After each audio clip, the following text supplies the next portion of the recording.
Bangsa besar dibangun oleh manusia yang berpikir jauh ke depan, bekerja dengan hati, dan mengabdi tanpa pamrih. Baharudin Yusuf Habibie adalah sosok negarawan, ilmuwan, dan pemimpin bangsa yang mengabdikan seluruh kecerdasannya untuk Indonesia. Beliau membuktikan bahwa ilmu pengetahuan adalah kekuatan strategis dalam membangun kemandirian bangsa. Untuk menguatkan budaya kerja ASN agar lebih profesional, berintegritas, dan memberikan pelayanan publik yang berkualitas, serta mendukung visi misi Indonesia Maju. Ada 7 transisi visual yang menampilkan kata-kata nilai ASN berakhlak satu persatu. Bapak B.J. Habibie mencerminkan nilai ASN berakhlak berorientasi pelayanan dengan mendahulukan kepentingan masyarakat. Salah satunya dengan keputusannya membuka kebebasan pers dan melakukan reformasi politik pada masa transisi. Meskipun langkah ini berisiko bagi posisinya, namun tindakan ini menunjukkan bahwa pelayanan publik berarti berani mengambil keputusan yang berpihak kepada kepentingan masyarakat, bukan kepentingan pribadi maupun kekuasaan. Pak Habibie membuat beberapa keputusan dan kebijakan yang beliau ambil ketika menjadi presiden. Beliau tidak menyalahgunakan kewenangan jabatan saat waktu menjabat sebagai presiden, wakil presiden, dan menteri. Sebagai ASN, kita harus jujur, disiplin, dan tanggung jawab terhadap tugas dan jabatan masing-masing. Pak Habibie juga bebas dari korupsi, nepotisme, dan kolusi. Pak Habibie menunjukkan bahwa ASN harus terus belajar, menguasai keahlian, dan bekerja berdasarkan ilmu pengetahuan. Beliau meningkatkan kompetensi diri untuk menjawab tantangan yang selalu berubah. Sikap ini terlihat dari pendidikan beliau hingga ke Jerman.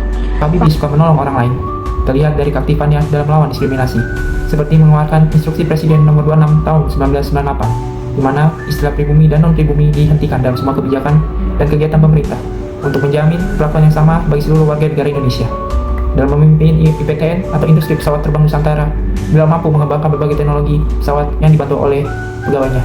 Dalam hal ini sebagai ASN, kita harus mampu menciptakan suasana kerja yang kondusif dan suka menolong orang lain. Pak Habibie selalu menjaga nama baik Indonesia dan setia pada NKRI. Pak Habibie mengajarkan bahwa ASN tidak boleh takut kepada perubahan, melainkan menjadi tonggak utama kemajuan. Beliau pernah terjun ke dunia politik dan menjadi Menteri Riset dan Teknologi pada tahun 1978 sampai 1988. Kemudian di tahun 1998, beliau ditunjuk sebagai Wapres RI yang ke-7. 2 bulan setelah dilantik menjadi Wapres, beliau sempat ditunjuk sebagai Presiden Republik Indonesia yang ke-3. Sebagai ASN, kita harus mengutamakan kepentingan bangsa dan negara. Pak Habibie mengajarkan bahwa ASN tidak boleh takut kepada perubahan, melainkan harus menjadi tonggak utama kemajuan.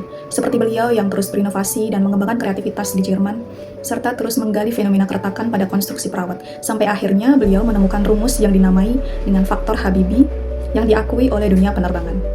Dalam hal ini, sebagai ASN, maka kita harus terus berinovasi, menciptakan ide, serta mengembangkan kreativitas. Beliau mengajarkan bahwa kolaborasi bukan sekedar bekerja berdampingan, tetapi saling melengkapi, saling menghargai, saling menguatkan demi kepentingan bangsa. Membangun negeri bukan tentang siapa yang paling hebat, tetapi siapa yang mau bekerja bersama demi Indonesia yang lebih kuat. Bagi ASN Kementerian Kesehatan, kolaborasi adalah kunci keselamatan dan kesejahteraan masyarakat. Pelayanan kesehatan yang berkualitas lahir dari sinergi tenaga medis, tenaga kesehatan, manajemen, dan pemangku kepentingan dengan satu tujuan, melayani dengan hati dan menyelamatkan kehidupan. Bagi ASN Kementerian Kesehatan, keteladanan B.J. Habibie mengingatkan bahwa pelayanan kesehatan membutuhkan ilmu, inovasi, ketelitian, dan dedikasi tinggi demi keselamatan masyarakat.